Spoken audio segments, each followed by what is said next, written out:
Hi, my name's Steve and welcome to the Seaside Allotment channel. And today it's the sowing and growing video for May.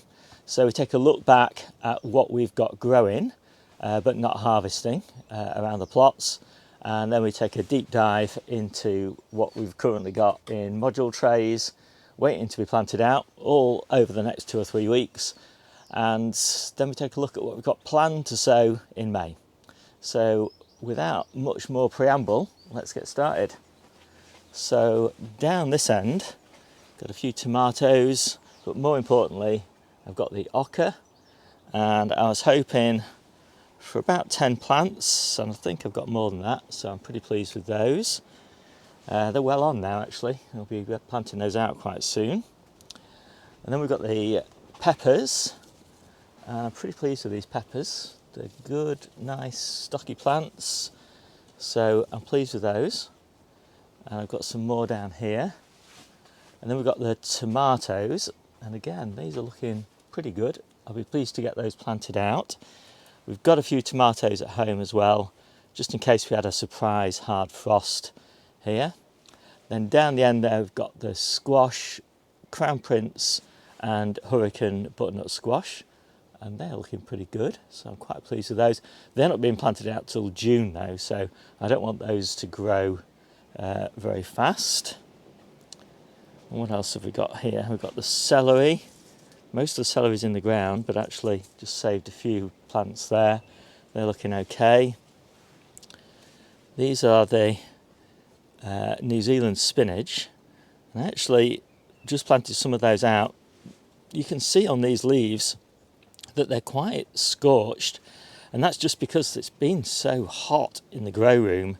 They've really struggled. They've put on lots of leaf growth but not much root growth, so they're not particularly healthy plants. I was pleased to get a batch of those planted out, and I'll be pleased to get these planted out as well.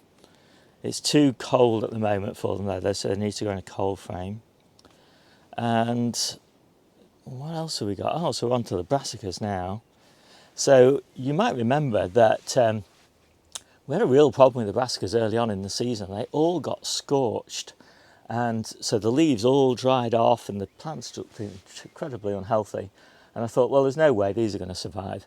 So I planted a complete new batch of colettes and calabrese and summer purple sprouting broccoli, and then all of them survived in the polytunnel. They all recovered from the scorching, and they all look really great now. And so I've now got a complete duplicate batch of everything, which is a nice problem to have, I suppose. Fortunately, we've got lots of people on the site who normally buy their plants, and they can't buy any plants because of the lockdown. So I'll be setting up a plant gifting operation pretty soon. So then I've got these, which are a mix of different types of red cabbage. There's red drumhead and red fugo, and they're looking pretty good. Be a couple of weeks before those get planted. These are the sprouts, again, a couple of weeks before those get planted. I wish I could plant them now, but I've just got too much high value crops in the ground, so I've got to leave them. And so that is pretty much it for what we've got here. So let's take a quick look at the new seedlings or plants that we planted out in here during April. I think all of these went out in April. So we've got a nice courgette here, plenty of courgettes coming on that, really pleased with that one. Then we've got some centre cut squash. These plants are really putting on a lot of growth. Again, really happy with those. These are my French beans, and they're actually up here, so they're taller than me. So yeah, really happy with those. All of these have grown in these bubble wrap tents that kept them protected during the frosts. The cucumbers though down here, they didn't do so well. They are still just about alive, but I've got new cucumbers growing and I'll get those replaced. And the potatoes are really good. We just harvested some potatoes. That was the first batch of potatoes of the year. And then just down there in front of the camera, I've got a few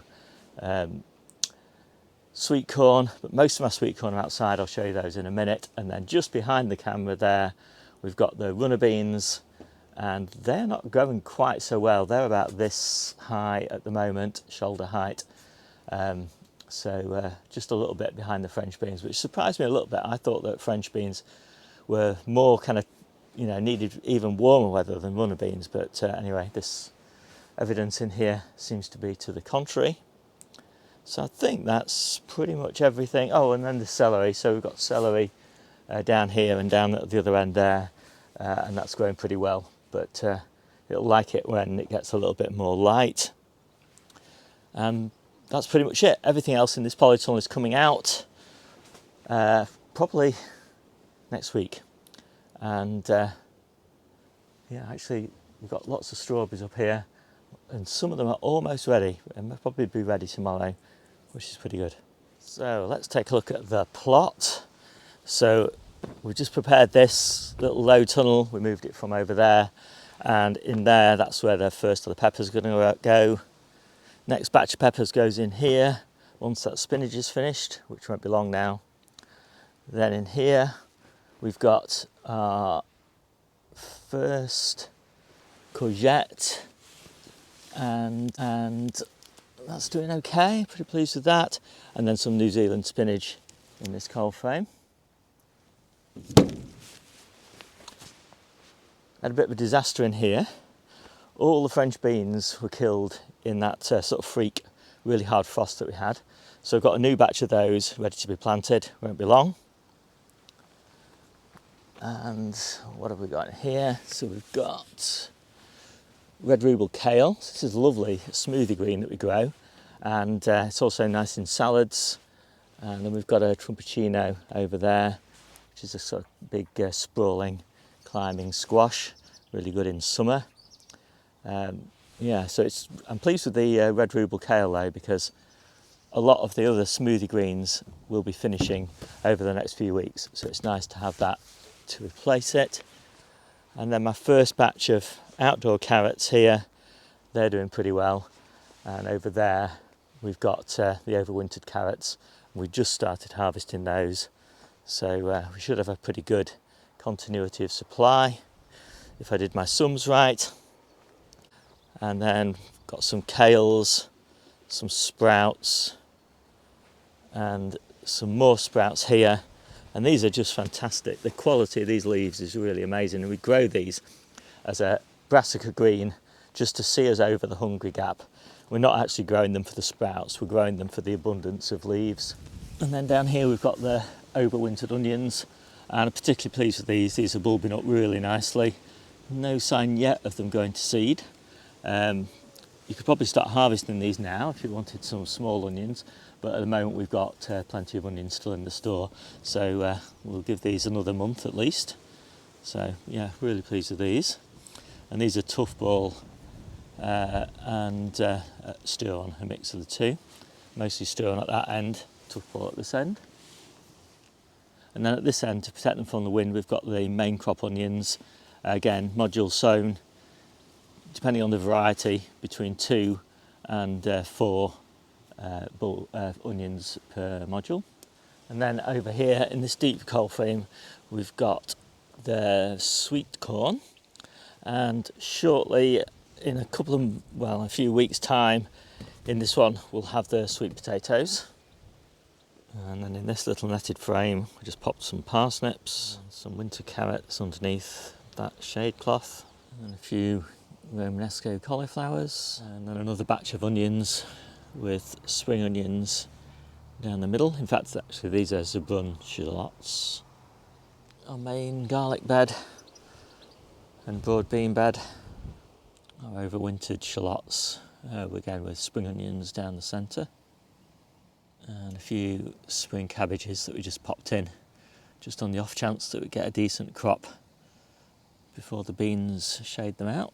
So we're in the grow room at home now, and so we've got some trumpuccinos, amazing summer squash, first few of the outdoor tomatoes, and a few more outdoor tomatoes here as well. These are tumbler, those are crimson crush. We don't need very many outdoor tomatoes, but it is nice to have a few at home. And then these are the test sowings of the squash. So I always do a quick tray to see whether they're going to germinate okay. And then I have these massive plants which I've got nothing to do with because I can't put them out yet. And first, these are the polytunnel cucumbers, Fem Spot, and these are the replacement for the ones that died or are dying, Ladiva, again for the polytunnel. And then I've got some beetroot. This is my second succession of beetroot, and my these are leeks. I think these are Musselburgh. And then rather patchy germination so far, but these are last year's seeds, and there's New Zealand spinach, and so maybe I need to break out this year's seeds. And the celeriac, the first tray of golden purslane, and the second succession of Burpee's golden beetroot, and quite worryingly the germination in that tray is really bad. So my next succession of the storage beets, and I'm going to have to sow a lot of those to make sure that I get enough. So I don't want you to feel too sorry for me about the fact that my cucumbers are little tiny plants like this because my first succession died or are dying, because I have got these earlies. And so I've got that 2 plants there which we've just started harvesting, and another 3 plants in there as well. We just started harvesting that one as well, so we've got plenty of cucumbers. And then I've got a few peppers here which I've potted on into larger pots, so these are the ones that will get planted out last, and they're looking pretty good.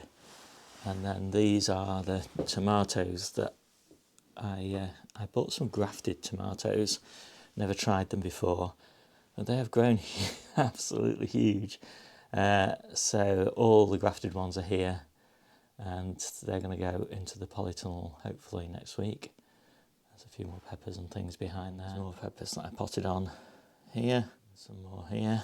Basically there's peppers everywhere. And then I've just got, these are my first batch of the main crop sweet corn.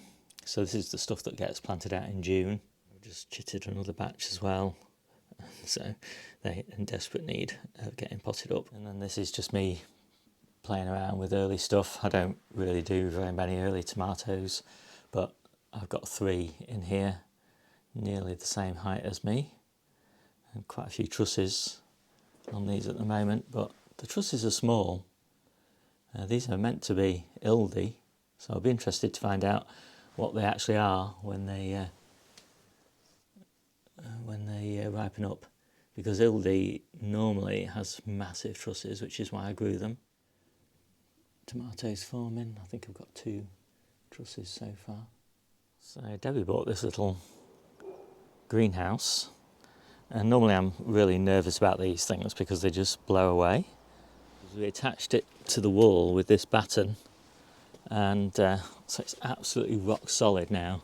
It's not going anywhere. Anyway, what we've got here, these are the replacements for the ones that got scorched that then survived. So we've got colettes here, and we've got some spinach here, and this, I've forgotten the name of it now, but it's Matador. And we actually had 2 trays of this, just went to seed straight away. And so we're not quite sure what's really going on with this stuff, but hopefully this tray won't go to seed as well. And then we've got some kales. Most of our kales are planted out now, I'll show you those in a minute. Some more leeks, some more Burpee's golden. Better germination from that batch, from the same seed packet. Some perpetual spinach, just sown my chard actually. Some more of that red fugo, red cabbage, some more leeks, and some more colettes. And this is the last of the peppers. And then we've got some red sprouts, red rhubarb. Red sprouts being grown for their red leaves. So there's again red rhubarb, but they're in clumps of 3. And then we've got the winter cabbages. So we've got 12 Savoys, another 6 red cabbages, red drumhead, and 12 January Kings, and then some graffiti purple cauliflowers for summer. We're almost done. These are the summer purple sprouting broccoli, second succession of those. These are the Calabrese marathon, second succession of those. These are the Atlantis kind of broccolini, green sprouting broccoli, first succession of those. Some more marathon, some Romanesco cauliflower, second succession of those, and a different variety of Calabrese Desico. So plenty of Calabrese.